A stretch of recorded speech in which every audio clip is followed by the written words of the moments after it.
Dito tayo sa Mercadona. Mercadona.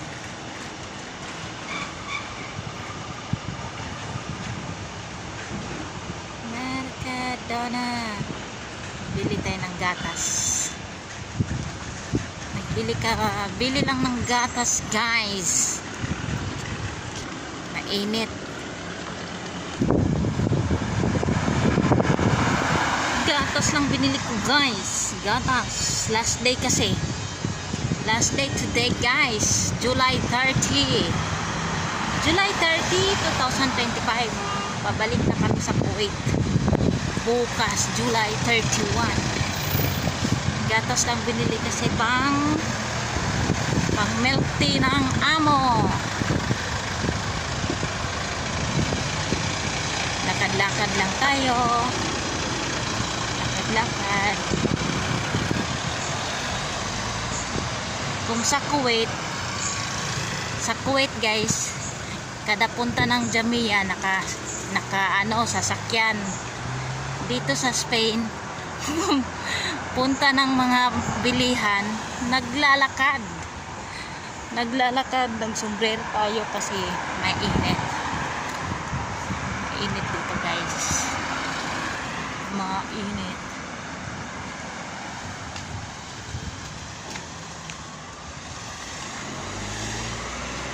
May pulis. Natakot ako. May pulis. Wala tayong dalang mga ID. ID, mga passport, wala. Nakatago, guys. Nakatago yung passport to. Natago ni amo. Baka takot layasan. Takot layasan, guys. Tinago ang mga natin, ID at saka passport. Wala tayong hawak kahit na anong information. So sira pa yung isang cellphone ko na nandoon yung mobile apps ng ID. Wala talagang may pakita, guys, about sa'yo.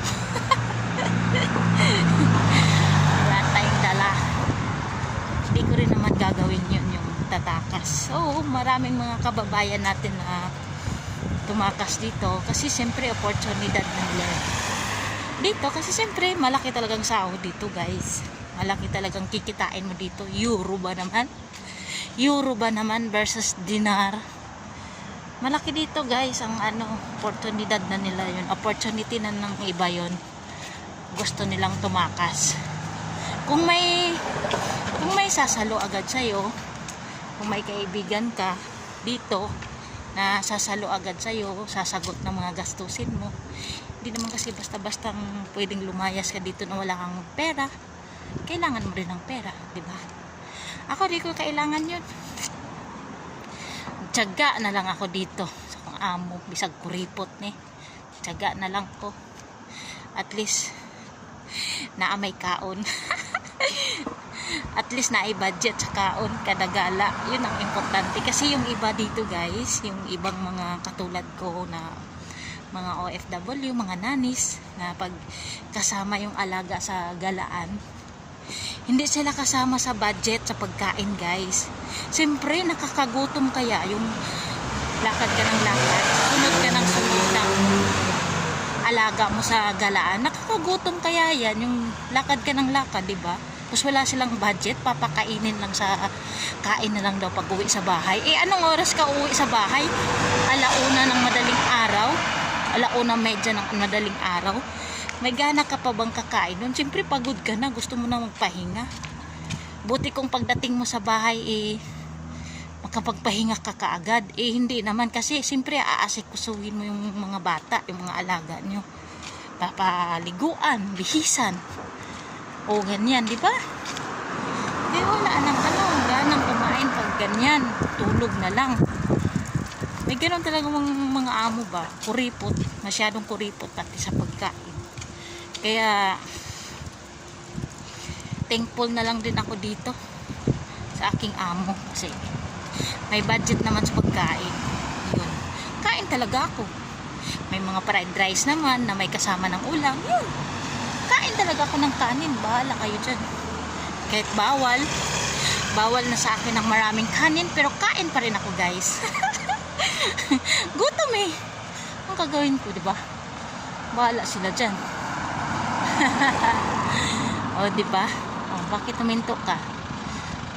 Wala kang makukuha sa akin. Wala akong pera. Ay, nako. Ay, mahaba na pala. Malapit na, guys. Malapit na akong makarating sa ano, sa bahay. So, dito na lang. O, di ba? Para akong tanga, nagsasalita mag-isa, naglalakad, o, di ba? O, at least marapit na ako makarating sa ano, sa bahay. O, di ba? Malapit na ako, guys. Salamat.